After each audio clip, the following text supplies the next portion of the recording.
Assalamualaikum warahmatullahi wabarakatuh. Halo semua, perkenalkan kami dari kelompok 8 yang beranggotakan Nur Hasanah, Dela Rahmayanti, Novem Nasrullah, Lilian Agustiana, dan yang terakhir ada Nanda Hanifah Sidika.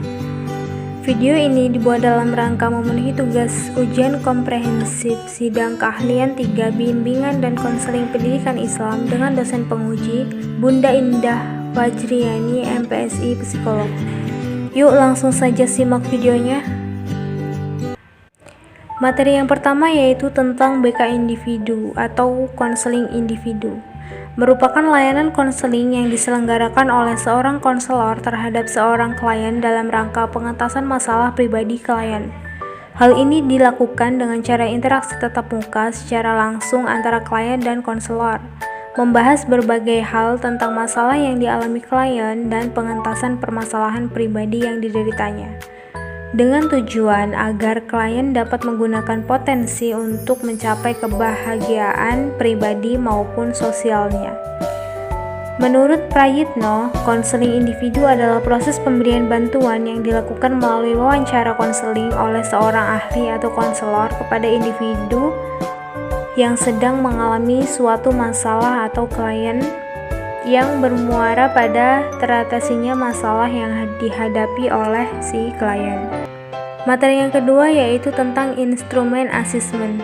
Ada beberapa instrumen asesmen. Yang pertama yaitu ITP atau Inventory Tugas Perkembangan. Merupakan instrumen yang dapat digunakan untuk mengukur tingkat perkembangan individu. ITP dikembangkan oleh tim pengembangan dari Universitas Pendidikan Indonesia yang diketuai oleh Profesor Sunaryo Kartadinata, MPD, dan kawan-kawan.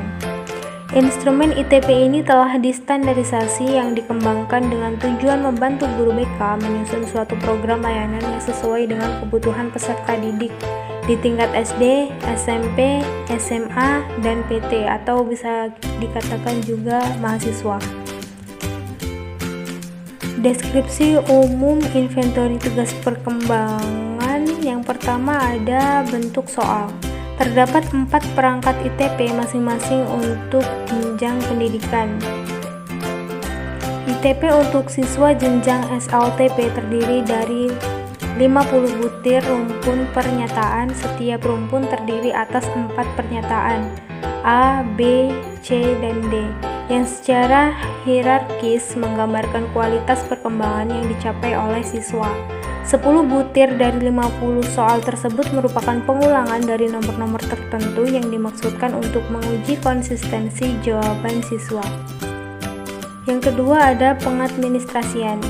ITP dapat diadministrasikan secara individual maupun kelompok. Waktu yang diperlukan untuk mengerjakan berkisar antara 20 sampai 50 menit.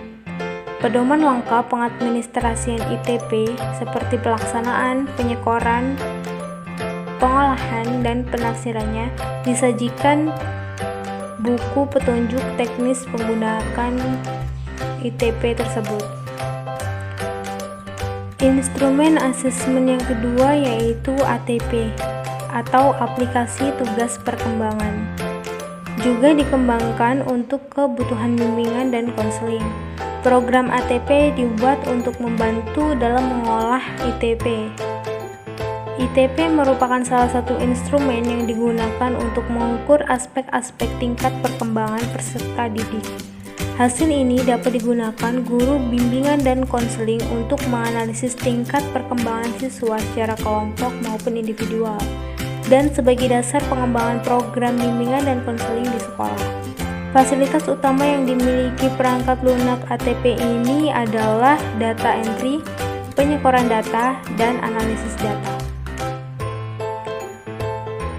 Untuk instrumen asesmen yang ketiga ada AUM PTSDL.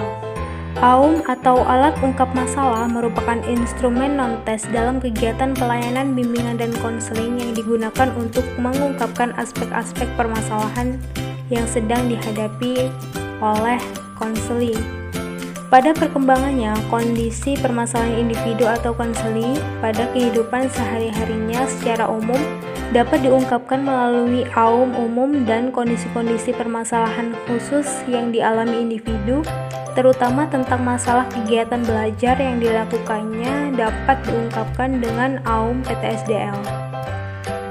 Keseluruhan aum yaitu aum umum dan aum PTSDL sepenuhnya dimanfaatkan untuk pelaksanaan kegiatan pelayanan BK oleh guru BK, serta memiliki manfaat sebagai berikut. Yang pertama, guru BK lebih mengenal peserta didiknya yang membutuhkan bantuan segera. Dan yang kedua, guru BK memiliki peta masalah ke individu maupun kelompok.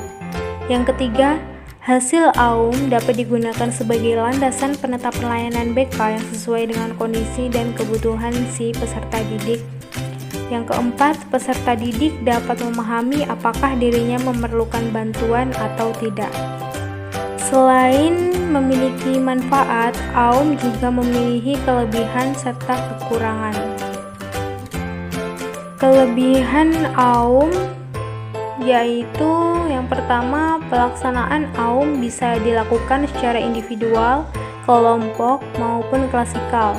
Yang kedua, instrumen aum memiliki validitas dan reliabilitas tinggi. Yang ketiga, memudahkan peserta didik mengenali masalah yang sedang ataupun yang pernah dialaminya. Dan yang keempat, adanya software aum mempermudah dan mempercepat guru BK mengolah data. Kelemahan dari alat ungkap masalah itu sendiri seperti membutuhkan waktu yang banyak untuk pengolahan data atau hasil, serta konsekuensi dari banyaknya jumlah bidang masalah dan jumlah butir pernyataan masalah yang tersedia. Setelah kita mengetahui apa itu BK individu serta apa saja instrumen asesmen, selanjutnya contoh kasus permasalahan yang sering dialami oleh siswa. Di sini kelompok mengambil permasalahan tentang korban bullying. Contoh perlakuan korban bullying adalah siswa korban bullying sering dipalak oleh pelaku bullying yang dilakukan dengan cara meminta uang secara paksa kepada korban.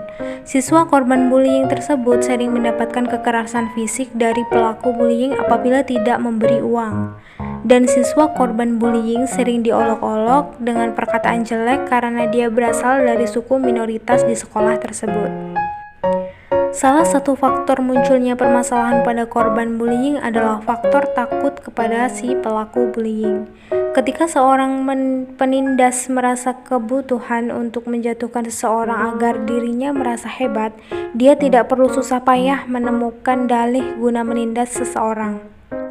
Para target itu bisa orang-orang seperti anak penurut atau anak yang merasa cemas, kurang percaya diri, dan mudah dipimpin, serta anak yang melakukan hal-hal untuk menyenangkan atau meredam kemarahan orang lain. Anak yang tidak mau berkelahi, anak yang pemalu, dan anak yang ras atau etnisnya dipandang rendah. Dari kasus tersebut, instrumen asesmen yang digunakan yaitu aum PTSDL. Langkah-langkah penyelesaian kasus antara lain: yang pertama, guru BK mendapatkan adanya laporan dari rekan korban bullying.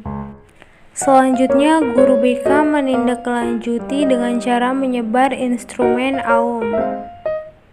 Setelah tersebar, guru BK memanggil pihak-pihak terkait untuk melaksanakan konseling individu, serta mencari kebenaran dari pernyataan korban maupun si pelaku bullying.